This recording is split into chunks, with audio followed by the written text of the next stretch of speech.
नमस्कार, स्वागत है आप सबका हमारे खास कार्यक्रम देश देशांतर में। मैं हूं कवीन सचान।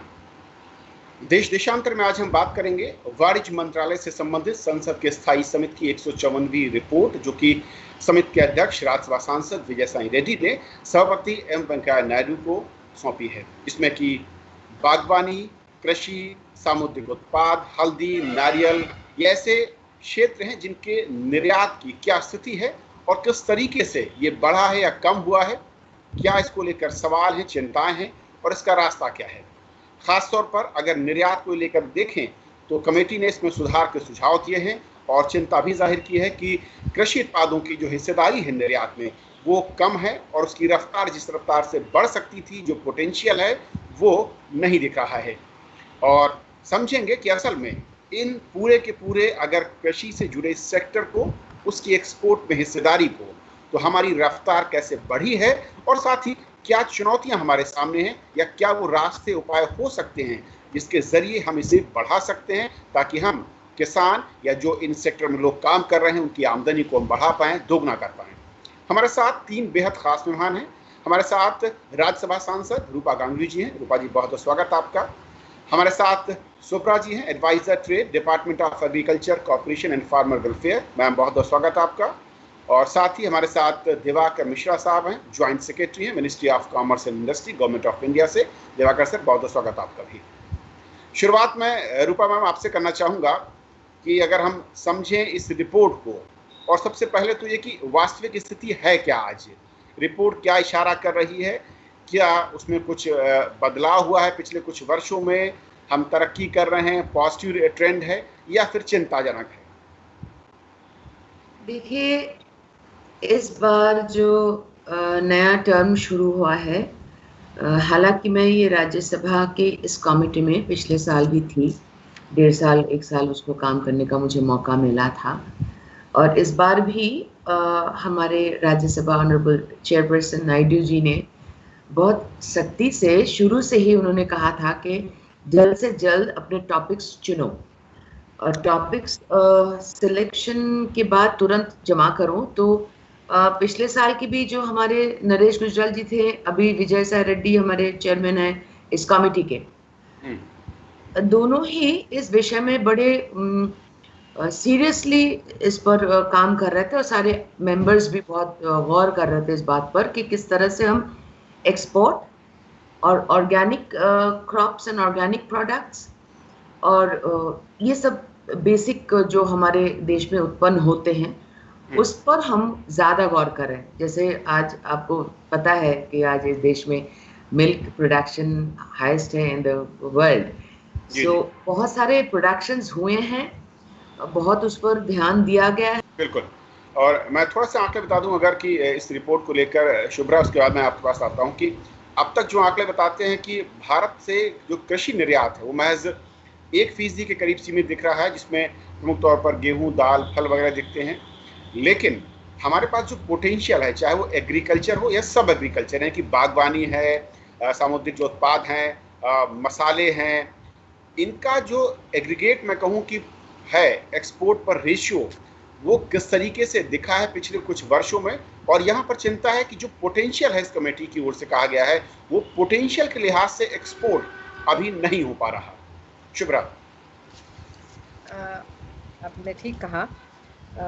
हम लोग प्रोडक्शन में, उत्पादन में बहुत आगे हैं। इनफैक्ट पूरे वर्ल्ड में इंडिया का दूसरा रैंक है प्रोडक्शन में, लेकिन उसका प्रेजेंटली हम लोग सिर्फ 4% उसका एक्सपोर्ट कर पाते हैं।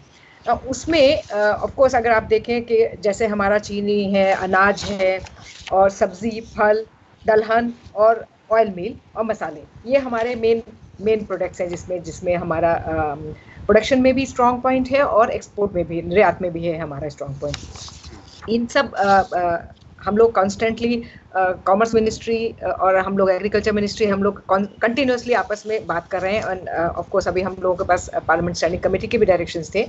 सो हम लोगों ने इसमें काफ़ी कुछ आगे किया है। और जो हमारा जो 19-20 का जो अंक है वो है 2.53 लाख करोड़ हम लोग ने एक्सपोर्ट किया है। जो थोड़ा सा कम है लास्ट ईयर का, लेकिन वो अंडरस्टैंडेबल है क्योंकि जनवरी फरवरी मार्च में तो एक्सपोर्ट्स काफ़ी डाउन हुए थे। उसके बाद वो वापस पिकअप हुए हैं। अगर आप देखें अप्रैल, मई, जून, जुलाई, इन 4 महीनों में जो कि हमारे थोड़े आपदा वाले भी थे, लेकिन उस दौरान भी एग्रीकल्चर ने नहीं में कोई डाउन नहीं हुआ है। अगर मैं आपको ये नंबर्स दूं अप्रैल एंड जुलाई के, तो मेरे पास है ये 35,000 करोड़ हमने एक्सपोर्ट किया है, जो कि पिछले साल 2019 में अगर अप्रैल, मई, जून, जुलाई देखें तो सिर्फ 26,800 करोड़ हुआ था। सो एग्रीकल्चर का खेती मंत्रालय का निर्यात की तरफ ये सीरियसनेस मतलब इसी से दर्शाता है कि हमने कितना भी कुछ हुआ, आपदा हुई, कुछ हुआ, लेकिन हमने उसको निर्यात को नहीं डिस्टर्ब होने दिया। हम लोग इस जिम्मेदारी को बहुत सीरियसली ले रहे हैं कि हम लोग कहीं ना कहीं वर्ल्ड फूड सप्लाई चेन में अच्छे से हैं। तो लोग हमारे ऊपर अगर रिलाय करते हैं सब्जी के लिए, फल के लिए, अनाज के लिए, तो उस चीज़ को हम लोग भी अभी सीरियसली ले रहे हैं। तो कहीं ना कहीं एक तो दृष्टिकोण को बदलाव की ज़रूरत थी, जो कि अभी ऑफकोर्स आ चुका है, और उसी को देखते देखते हम लोगों ने अभी एक बहुत बड़ी रणनीति भी बनाई है। उस रणनीति को फिर हमने एक कार्य योजना में कन्वर्ट किया, एक्शन प्लान में किया है, और उस एक्शन प्लान में भी हमने टाइम वाइज भी उसको डिस्ट्रीब्यूट किया है। सो ये हम लोगों ने कॉमर्स मिनिस्ट्री ने और हमने मिलकर किया है। उसमें बहुत सारी चीज़ें निकल के आई। उसमें क्या क्या चुनौतियां हैं, हर सेक्टर में क्या क्या चुनौतियां हैं, कुछ एक जनरल चुनौती है, और फिर हर सेक्टर में क्या क्या चुनौती है, हर पदार्थ में, हर वस्तु में क्या क्या है, हर खाद्य पदार्थ में क्या क्या चुनौती है, वो हमने देखा। फिर हमारी उसमें क्या क्या स्ट्रेंथ है, और फिर उसके हिसाब से सरकारी तौर पे हम लोग क्या हस्तक्षेप कर सकते हैं, क्या क्या उसमें इंटरवेंशंस हो सकती हैं, जिससे कि वो चीज़ आगे बढ़ेगी। क्योंकि आपको मालूम ही हम लोगों का 2021 में हम लोगों का $60 बिलियन का टारगेट है, 24 में हम लोग को 100 बिलियन हम लोग को पहुंचने का टारगेट है। सो उस टारगेट में थोड़ा सा ये सब जो अभी हालात चल रहे हैं उसके वजह से ऊंच नीच थोड़ा हो सकती है, लेकिन हम लोगों ने कहाँ पे स्पेसिफिकली कहाँ पे पुश करना चाहिए, क्या करना चाहिए, उस पर बहुत ध्यान दे रहे हैं। उसमें प्रोडक्शन रिलेटेड इंटरवेंशन, जिसको हम लोग इनपुट स्टेज इंटरवेंशंस कहते हैं, हस्तक्षेप कहते हैं, वो काफ़ी सारी इमर्ज हुई हैं। जब हम लोगों ने पूरी रणनीति बनाई तो उसमें बहुत सारी चीज़ें एकदम सामने आई कि ये चीज़ें हैं जो कुछ हैं जो एकदम करी जा सकती है, शॉर्ट टर्म में करी जा सकती है और वो रिजल्ट दिखेगा, कुछ है मीडियम टर्म, लॉन्ग टर्म, उस तरह से भी हमने किया है। तो मतलब उस रणनीति के बारे में आप आगे मतलब जी शुभ्रा, एक सवाल मेरा था कि जो एग्रीकल्चर में हमारा पहले फोकस रहा करता था प्रोडक्शन को इंक्रीज करना है, वो हमने किया, और जो हमने टारगेट रखे थे उससे हम आगे चले गए हैं। अब सवाल ये है कि जब तक प्रोडक्शन के साथ साथ हम उसमें या तो वैल्यू एडिशन और या फिर एक्सपोर्ट, तभी हम अपने किसान या उस सेक्टर में जुड़े हुए लोगों को रिच कर पाएंगे, उनकी इनकम को बढ़ा पाएंगे। बहुत संक्षेप में जाऊंगा क्योंकि मैं अगले राउंड पे इस पर डिटेल में आऊँगा। क्या पोटेंशियल के लिहाज से अगर आप देखें एग्रीकल्चर और सब एग्रीकल्चर जो सेक्टर है उसका एक्सपोर्ट से अगर कोरिलेट करें तो कितना दूर खड़े नजर आते हैं? काफी दूर है, क्योंकि अगर आप देखें हमारी प्रोडक्शन में, उत्पादकता में बहुत रैंकिंग है, वर्ल्ड रैंकिंग। मतलब अगर आपको, इनफैक्ट मुझे गर्व भी होता है बताते हुए कि गेहूं, चावल, फल, सब्जी, शुगर और चाय, इसमें हम नंबर 2 पे हैं। राइट। इनफैक्ट और मैं उसमें अगर आपको एक एक प्रोडक्ट में जाऊं तो मैं केले में जैसे आपको बताऊं हम नंबर 1 है, हम अंगूर में मतलब तो बहुत प्राउड होता है। तो जो आपने बताया बिल्कुल ठीक कहा कि प्रोडक्शन पे फोकस था, एंड एग्रीकल्चर ने उस बात को अच्छी तरह से उसको फुलफिल भी किया कि प्रोडक्शन को उन्होंने बिल्कुल, हम लोग इस जगह ले गए हैं ना। उसी प्रोडक्ट हमारा जो एरिया है, जो प्रोडक्शन में जो एग्रीकल्चर लैंड है, वो हम नंबर 1 है पूरे वर्ल्ड। सो मेरे ख्याल से अगर हम जमीन ना बढ़ा के सिर्फ हम यील्ड बढ़ाने पे, अगर प्रोडक्टिविटी पे, यील्ड पे हम ध्यान देंगे तो हमारे पास बहुत सारा एक्सपोर्ट सरप्लस बनता जाएगा। और पार्लियामेंट स्टैंडिंग कमेटी ने भी यही कहा है कि यील्ड को, प्रोडक्टिविटी को बढ़ाने के लिए अभी क्या करना है आपने। तो इसके लिए भी हम लोगों ने बहुत स्पेसिफिक पॉइंटेड हम लोगों के इंटरवेंशंस हमको नजर आए हैं, जिस पे अब हम लोग आगे ध्यान देंगे। दिवाकर सर, अब मैं आता हूं क्योंकि इस कमेटी का जो फोकस है, और बिल्कुल शुभ्रा ने उस पॉइंट का जिक्र भी किया कि प्रोडक्शन हमने पहले अचीव करने की कोशिश की, प्रोडक्शन एट पार है, हम उससे ज़्यादा कर रहे हैं, और 17 से 22 ऐसी जिन्स या सब प्रोडक्ट हैं जहां पर हम नंबर 1, 2 या 3 की कैटेगरी में आते हैं वर्ल्ड वाइड। लेकिन कमेटी की यही चिंता है कि प्रोडक्शन के लिहाज से जब हम नंबर 1 या 2 हैं तो फिर एक्सपोर्ट के लिहाज से हम क्यों ज़्यादा पीछे हैं, इसको कैसे हम आगे ला पाएँ। 3 मेन बिंदु मैं कहूँ कि कमेटी की ओर से कहे गए हैं, मैं थोड़ा सा उसमें चाहूँगा कि हम कहाँ पर खड़े हैं और कहाँ कैसे बढ़ सकते हैं।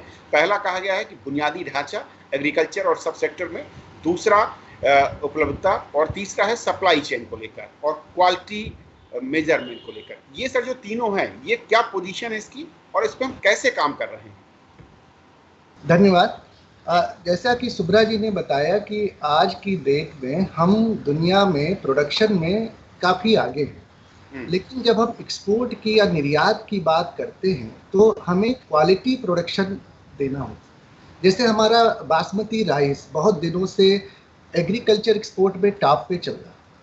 अभी 1-2 साल से यूरोपीय यूनियन के देशों ने उसमें पेस्टिसाइड्स का इशू उठाया और हमारा चावल का निर्यात गिरने लगा। जब हम चावल का प्रोडक्शन तो हमारा बढ़ा, लेकिन पेस्टिसाइड के बिना जो चावल यूरोपीय यूनियन को चाहिए था वो सप्लाई करने की चुनौती हमारे सामने आ खड़ी हुई। ये मैंने एक उदाहरण के तौर पे दिया है। मेरे कहने का मतलब सिर्फ इतना था कि निर्यात में जो 3 बिंदु आपने उठाए, production but quality production, right sir, infrastructure is very important. Suppose एक बनारस का एक गांव का किसान अपनी हरी मिर्च उगाता है, उसको हमें वहां से दुबई भेजना है, तो बनारस से दुबई भेजने की प्रक्रिया में जो हमें इंफ्रास्ट्रक्चर की जरूरत है, बनारस का जो लंगड़ा आम है उसको अगर हमें बाहर भेजना है तो उसके लिए जिस तरह के पैक हाउस की ज़रूरत है, जिस तरह के ट्रांसशिपमेंट की ज़रूरत है, जब तक हम इस इंफ्रास्ट्रक्चर को क्रिएट करके सीधे गांव से नहीं जोड़ेंगे तब तक हमारे जो प्रोड्यूसर्स हैं वो बाहर का मुंह नहीं देख पाएंगे। मैं अब इस बात पे आना चाहता हूँ कि इन 3 बिंदुओं को जिसको कमेटी ने भी उठाया है, आपने भी कहा, सुब्रा मैडम ने भी रेखांकित किया है, उसमें मैं ये बताना चाहता हूँ कि शायद ये पहली बार इस देश के इतिहास में हुआ है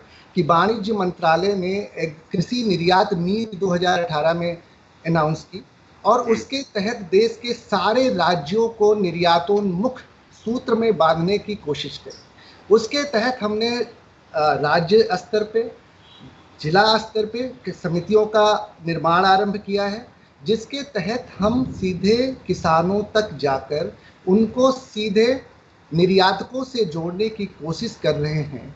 और इस कोशिश में जो भी इंफ्रास्ट्रक्चर गैप चिन्हित किए गए हैं, चाहे वो राज्य सरकार द्वारा किए गए हैं, चाहे वो कृषि मंत्रालय द्वारा किए गए हैं, चाहे वो कृषि समितियों द्वारा किए गए हैं, उनको चिन्हित कर उनको पूरा करने के लिए हम एक सूत्रीय कार्यक्रम लेके आ रहे हैं, जिसमें हमारा और कृषि मंत्रालय का हर महीने एक मीटिंग होती है सचिव स्तर पर, जिसपे हम एक कृषि नीति को कैसे आगे बढ़ाना इस पे विचार करते हैं। और इस नीति के तहत अभी तक हमने काफ़ी माइल्स आगे गए हैं, जिसमें मैं संक्षेप में बताना चाहूँगा कि हमने, जैसा कि सुब्रा जी ने बताया, एक स्ट्रेटेजी पेपर बनाया है एग्रीकल्चर मंत्रालय के साथ मिलकर, जिसमें हमने सारे निर्यात में आने वाले सारे अवरोधक और सारे इंफ्रास्ट्रक्चर्स को चिन्हित किया है कि हम उनको कैसे कैसे आगे जाएंगे। जैसा आपको विदित है, अभी प्रधानमंत्री, हमारे माननीय प्रधानमंत्री जी ने एग्रीकल्चर कृषि मंत्रालय को 1 लाख करोड़ का पैकेज दिया है इंफ्रास्ट्रक्चर इम्प्रूव करने के लिए। तो वाणिज्य मंत्रालय और किसानों और हमारे सारे स्टेक होल्डर्स की तरफ से मैं ये बताना चाहता था कि इस फंड से जो इंफ्रास्ट्रक्चर क्रिएट होगा उससे हमारा एक्सपोर्ट बहुत आगे जाएगा।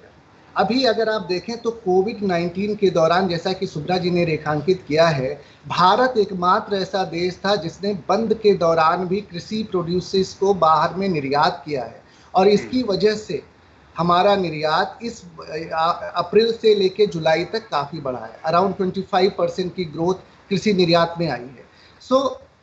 अगर हमने इंफ्रास्ट्रक्चर को क्रिएट करने में अपना ध्यान लगाया, हमने क्वालिटी प्रोडक्ट करने में अपना ध्यान लगाया और हमने अगर इन सबको एक लिंक में पिरोकर एंड टू एंड अप्रोच जो हमारी कृषि निर्यात नीति और हमारी जो रणनीति सुब्रा मैडम बता रही थी बनाई है, उसके तहत जाते हैं, तो कोई संदेह नहीं है कि हमारा कृषि निर्यात हमारे समयबद्ध सीमा तक ठीक मात्रा में पहुंच जाएगा।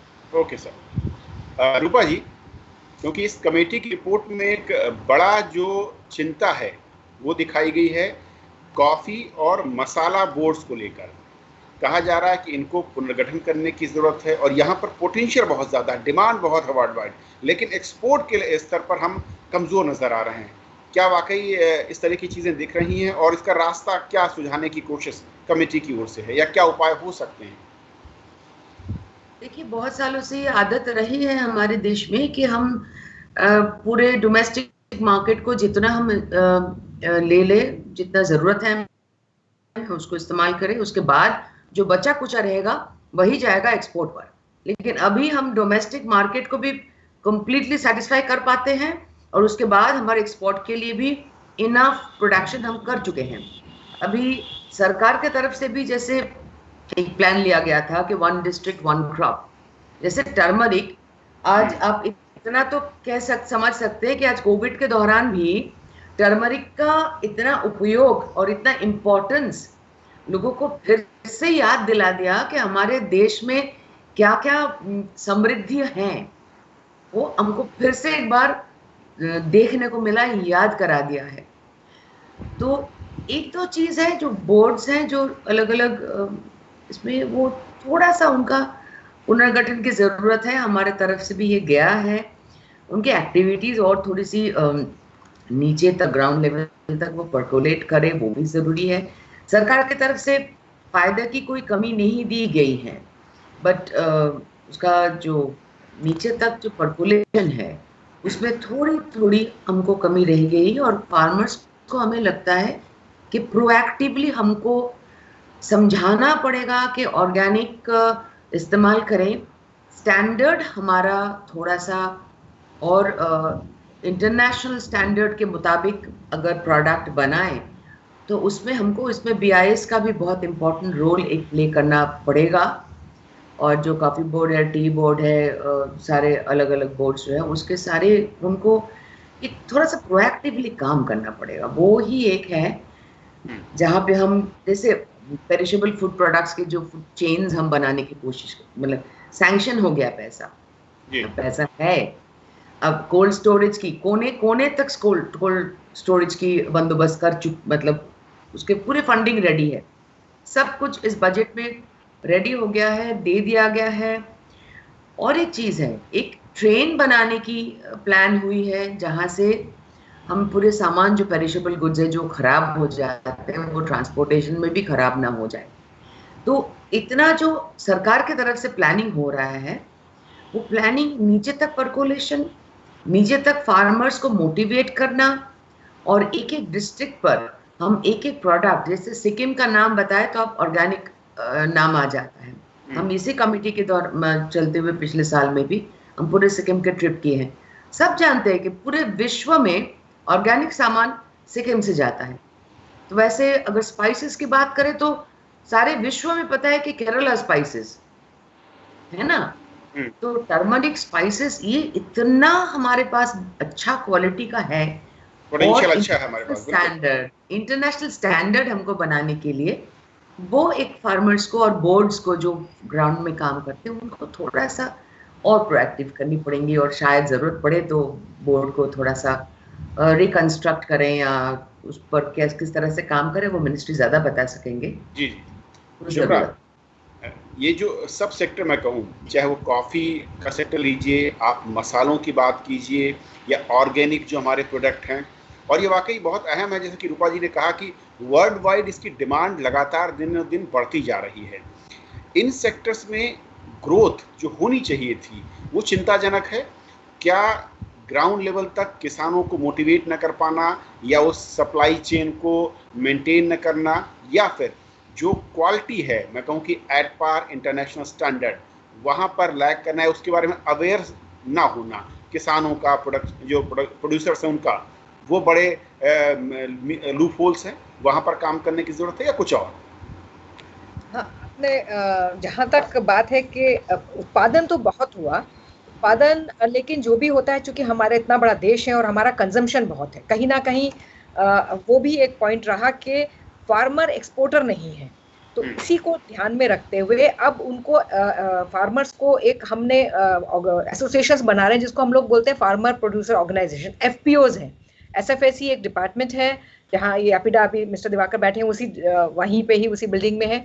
वो FPOs को प्रमोट करने का जिम्मा उनको दिया गया है। इनफैक्ट हमारा टारगेट है रखा हुआ है 10,000 FPO बनेंगे देश में ना। वो FPOs ऐसे होंगे जो जिसमें फार्मर टुगेदर होंगे। उससे आप ये देखो साथ आने से क्या होता है, एक तो क्वांटिटी एंड क्वालिटी दोनों अश्योर हो जाते हैं, बिकॉज क्वालिटी है बट थोड़ी सी क्वालिटी है। जैसे अब ऑर्गेनिक मैम ने अभी बताया, बिल्कुल ठीक कह रही है मैम, नॉर्थ ईस्ट को हम लोग प्रोजेक्ट कर रहे हैं ऑर्गेनिक के जैसा, बट फिर लोगों का क्या, एक्सपोर्टर क्या कहता है कि मेरे को कंसिस्टेंट क्वालिटी एंड वॉल्यूम्स नहीं मिलते हैं। ये फार्मर कहता है आप मुझे बताओ क्या ग्रो करना है, वो बोलता है कि तुम क्या ग्रो करोगे मैं उसका मार्केट करूंगा। तो हम लोग कहीं ना कहीं कोशिश कर रहे हैं उन दोनों का आपस में सामंजस्य बिठाने का। हम बोलते हैं एक्सपोर्टर को कि तुमको एक्सपोर्ट मार्केट पता है, तुम बताओ क्या चाहिए एक्सपोर्ट मार्केट को, FPOs के साथ साइन अप करो, फार्मर्स वो ग्रो करेंगे।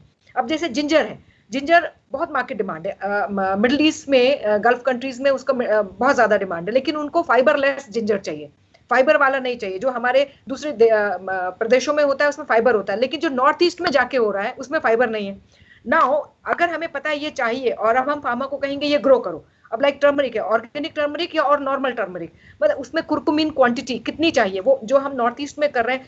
तो again let me not go into many details. तो उसमें फिर क्या हो रहा है कि सीड्स और प्लांटिंग मटेरियल, तो हमारे मंत्रालय ने देखा कि जो सीड्स हैं जो उसके लिए और जो प्लांटिंग मटेरियल वो प्रोवाइड करने की बहुत ज्यादा जरूरत है।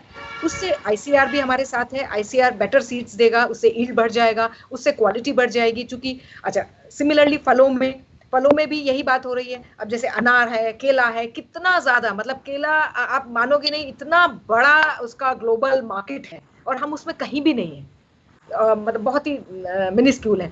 वो बिल्कुल इजीली डूएबल, हमें आता भी है, केला ग्रो करना भी आता है, केला खाना भी आता है, केला समझ भी आता है हमको, उसको बस प्रोटोकॉल्स बनानी है। सो कुछ चीजें इतनी मतलब करी जा सकती हैं आसानी से। एंड बिल्कुल ठीक कहा पार्लियामेंट स्टैंडिंग कमेटी, थोड़ा सा बोर्ड्स को हम लोग उसका संगठन ठीक कर देंगे। हुआ क्या है, कहीं ना कहीं किसी बोर्ड का सिर्फ निर्यात ही उसका मैंडेट है, कुछ बोर्ड्स का सिर्फ प्रोडक्शन मैंडेट है। तो कहीं ना कहीं एंड टू एंड मैंडेट अगर आ जाए। एक और बहुत बड़ी बात है ब्रांड प्रमोशन। कहीं ना कहीं India brand, India for agriculture, India should not only be known for कि भाई हाथी हैं और सांप हैं और वहां पे नाच गाना होता है, बहुत अच्छा, I am very proud of my culture, no doubt about it. But जब जैसे ही इंडिया का नाम आया, बियॉन्ड चावल के अलावा बासमती के लिए तो बहुत ही गर्व से हम लोग कहते ही हैं सबको, भाई बासमती जिसने नहीं खाया उसने कुछ नहीं खाया, जैसे हिमालय नहीं देखा तो आपने कुछ नहीं देखा। तो सिमिलरली और भी इतने सारे प्रोडक्ट्स हैं हमारे, हम लोग क्या कर रहे हैं, हमारे जोग्राफिकल इंडिकेटर, दैट मीन्स किसी हर एक प्रदेश का स्पेसिफिक वो प्रोडक्ट है, हम उनको लेके एक ब्रांड, बहुत बड़ा ब्रांड कैंपेन डेवलप कर रहे हैं। उसको हम दोनों मंत्रालय मिलके फंड करेंगे, क्योंकि इट्स एक्सपेंसिव प्रोपोजिशन। उसको फिर हम लोग मार्केट, कौन से मार्केट में कौन से प्रोडक्ट को हम पुश कर सकते हैं, उस तरह से हमने एक प्रोजेक्ट बनाया है। उसमें थोड़ा मतलब एक ड्राफ्ट बन गया है और अभी उसको जी मैं इंटरवीन करना चाहती हूँ। इसमें हमारे जो इंडियन एम्बेसीज है इन डिफरेंट कंट्रीज, उनको भी हमको भागीदारी में, उनको जिम्मेदारी में लेनी चाहिए, बिकॉज उनको ध्यान रखना चाहिए, I am sure they do it, but उनको ये ध्यान रखना चाहिए कि कहाँ से कौन से इंटरनेशनल टेंडर निकल रहे हैं, उनका लॉजिक, उनके रिक्वायरमेंट्स क्या है। अगर उनके टेंडर के डिटेल फॉलो करें, उस डिटेल के साथ हम लोग एक दो बार प्रैक्टिस करते रहें, तो एकदम हमारा प्रोडक्ट उसके हिसाब से, उसके स्पेसिफिकेशन के हिसाब से हम लोग उसको ग्रो कराएंगे। तो उस पर भी थोड़ा सा गौर करना जरूरी है कि इंटरनेशनल स्टैंडर्ड्स में क्या क्या स्पेक्स देते हैं, और स्पेक्स के हिसाब से हम लोग फार्मर्स को डायरेक्ट करें, एकदम सीधा, कि वो ही बोर्ड्स का काम होता है। जो मैडम कह रही थी, वो बोर्ड्स का टोटल वो काम होता है। वैसे पॉइंट कराना चाह रहा था रूपा जी, बिल्कुल, कि ये सबसे महत्वपूर्ण है कि हमने क्या अलग अलग साइलोज में जो बोर्ड बनाए हैं, कोई प्रोडक्शन देख रहा है, कोई क्वालिटी देख रहा है, कोई एक्सपोर्ट देख रहा है, जबकि हमें एक कॉमन इस तरीके का बोर्ड चाहिए, उसकी कार्य पद्धति जो कि एक्सपोर्ट से लेकर, उसके क्वालिटी से लेकर ज़मीन पर प्रोडक्शन और मोटिवेशन तक सब कुछ एक साथ लूप में रखे। कैसे इसको हम दिवाकर साहब कर पाएंगे और क्या इस दिशा में चुनौतियां हैं कुछ? जी, कमेटी ने बिल्कुल सही ऑब्जर्व किया है। जैसे स्पाइसेस बोर्ड 52 स्पाइसेस का एक्सपोर्ट करता है, एक्सपोर्ट प्रमोशन करता है, बट खाली प्रोडक्शन के लिए उनका मैंडेट में केवल एक स्पाइस है, कार्डमम। सो इस सुझाव पे हम एग्रीकल्चर मिनिस्ट्री दोनों मिलजुल के इस पे वर्क कर रहे हैं, वो हम कैसे करके लाएंगे वो फ्यूचर की बात है। बट मैडम ने बहुत अच्छी बात बताई, हमारा जो ऑर्गेनिक स्टैंडर्ड है वो दुनिया में इंटरनेशनल स्टैंडर्ड बहुत ही पक्का है। हमारे करीब 3 देशों के साथ करार है इस मामले में, और 9 देशों से बात चल रही है कि जो हमारे ऑर्गेनिक स्टैंडर्ड हैं, अगर कोई भी ऑर्गेनिक सामान या प्रोडक्ट हमारा उनकी कंट्री में जाता है तो वो सिर्फ हमारे सर्टिफिकेशन के बल पे एक्सेप्ट करते हैं। और ये बहुत हम we feel proud about it that India का जो ऑर्गेनिक कल्टीवेशन है, जो ऑर्गेनिक सर्टिफिकेशन बॉडी है, जो ऑर्गेनिक में काम हुआ है, स्टैंडर्ड हुआ है, वो इंटरनेशनल स्टैंडर्ड के हैं। मैं एक और जल्दी से एक बात बताना चाहता था रिगार्डिंग स्पाइसेस, जहाँ पे टर्मरिक और अदर स्पाइसेस हमारे आते हैं। हमने गुंटूर में एक स्पाइस पार्क इस्टेब्लिश किया है, और वहाँ पे स्पाइसेस बोर्ड के साथ मिलकर एग्रीकल्चर यूनिवर्सिटीज़ और जितने आसपास के विश्वविद्यालय और कॉलेजेज हैं उनको इन्वॉल्व करके लोकल एंटरप्रेन्योर बनाने की कोशिश कर रहे हैं। इसमें भी हमें, अगर ये हमारा प्रयास संभव होता है जिसमें हम जी जान से लगे हैं, तो टर्मरिक, चिली और दूसरे जो हमारे स्पाइसेस हैं उनका हमें ऐसा अनुमान है कि आने वाले 5-6 महीनों में बहुत अच्छा रिजल्ट देखने को मिलेगा। कोविड के दौरान मैडम ने ठीक बताया, हमारे टर्मरिक का एक्सपोर्ट 57% बढ़ा। तो इस आधार पे हम ये कहना चाह रहे थे कि अगर बोर्ड्स को इनको right from production to market end to end approach का मैंडेट मिलता है, हम तो उससे इस पूरे क्षेत्र को बहुत फायदा होगा। जी इनफैक्ट मैं ऐड करना चाहूँ तो एक हमने एग्रीकल्चर क्लस्टर्स बना रहे हैं हम लोग। क्लस्टर्स में उसका अभी हम लोग ने थोड़ा रूपरेखा बना रहे हैं। तो क्लस्टर क्या होगा, उसी एक प्रोडक्ट को का वो पूरे गिवन एरिया में वही प्रोडक्ट हो रहा होगा, तो हमें क्वालिटी स्टैंडर्ड्स किस तरह का चाहिए, किस तरह से इनपुट स्टेज का इंटरवेंशंस है, कोई पेस्ट मतलब कंट्रोल है, जो आपका पेस्टिसाइड और पेस्ट जो तंग करते हैं उसको कंट्रोल करने का है। तो एक एरिया जब डेजिग्नेट हो जाएगा तो उसमें वही लोग अच्छी क्वालिटी का बहुत, क्योंकि क्लस्टर हमारा मॉडल बहुत अच्छा रहा है 1-2 चीज़ों में, जैसे हुआ है केला वगैरह में और चिलीज में, गुंटूर में हुआ है, उसका सक्सेसफुल है। तो अभी हम अगर इंडस्ट्री सामने आ जाएगी तो शायद पीपी मॉडल हो जाएगा, नहीं तो सरकार तो इसके बारे में काफ़ी कमिटेड है कि क्लस्टर्स बनने हैं। हम लोग पायलट बेसिस पे वो उसको लॉन्च भी करने वाले हैं आने वाले काफ़ी समय में। और जैसा आपका वो वैल्यू एडेड प्रोडक्ट्स के लिए भी हम लोग ministry of commerce, in fact ministry of food processing को भी एक्टिवेट कर रही है कि आप भी उसमें, क्योंकि वैल्यू एकदम बढ़ जाएगी चीज़, जो चीज़ $10 की जाती है वो आप उसका प्रोसेस करेंगे $15 का जाएगा। तो ये एक्सपर्ट कहते हुए हैं कि एग्रीकल्चर में अगर वैल्यू एडिशन नहीं है तो आपकी कमाई कम रहेगी और वैल्यू एडिशन होते ही कमाई कई गुना बढ़ सकती है। एक आखिरी सुझाव दिवाकर साहब है आपके लिए कि हमारे देश में तकरीबन हर राज्य में एग्रीकल्चर यूनिवर्सिटी और कॉलेजेस खुले हुए हैं। कई दर्शकों का सुझाव है कि इनको हम अगर इनके थ्रू लोकल किसानों को जोड़ना चाहें, अवेयर करना चाहें या स्कीम्स के लिए या जींस क्वालिटी को लेकर, तो ज़्यादा बेहतर नतीजे मिल सकते हैं, क्योंकि अभी ये सुसुप्त अवस्था में नज़र आ रही है कई राज्यों में। सुझाव बहुत अच्छा है। हमने पंजाब में इस मॉडल को अप्लाई करने की कोशिश करी है, और बासमती जो फार्मर्स थे, ग्रोवर्स, उनके मध्य जाकर यूनिवर्सिटीज़ के थ्रू हमने बताया कि ये पेस्टिसाइड्स यूज़ ना करें क्योंकि एक्सपोर्ट में प्रॉब्लम आ रही है। तो last year we had a very successful endeavour. So but इस सुझाव को हम आगे दूसरे राज्यों में भी इम्प्लीमेंट करने की कोशिश करेंगे। चलिए सर, वक्त कम है लेकिन बहुत अहम चर्चा रही और आप लोगों ने तीनों ने जो सुझाव दिए हैं, और इस सेक्टर खासतौर पर एक्सपोर्ट को लेकर, क्योंकि जब किसानों की बात आती है या फिर उत्पादनकर्ता की बात आती है जो ज़मीन से जिन्स का उत्पादन करता है, वो कहते हैं कि व्यवसायी नहीं है। लेकिन जैसे कि सरकार कहती है और एक्सपर्ट भी कहते हैं कि जब तक वो वैल्यू एडिशन या व्यवसाय के साथ अपने जिन्स को नहीं जोड़ेगा तब तक शायद वो मुनाफा नहीं कमा पाएगा। और उम्मीद करता हूँ कि जो कमेटी ने अपने सुझाव दिए हैं उनको विभाग अमल में लाएंगे, और जब अगली बार हम इस चर्चा करेंगे इस मसले को लेकर तब तक शायद सूरत ज़्यादा सुहानी और अच्छी होगी। बहुत बहुत शुक्रिया आप तीनों का राज्यसभा टीवी के साथ जुड़ने के लिए। नमस्कार। Thank you.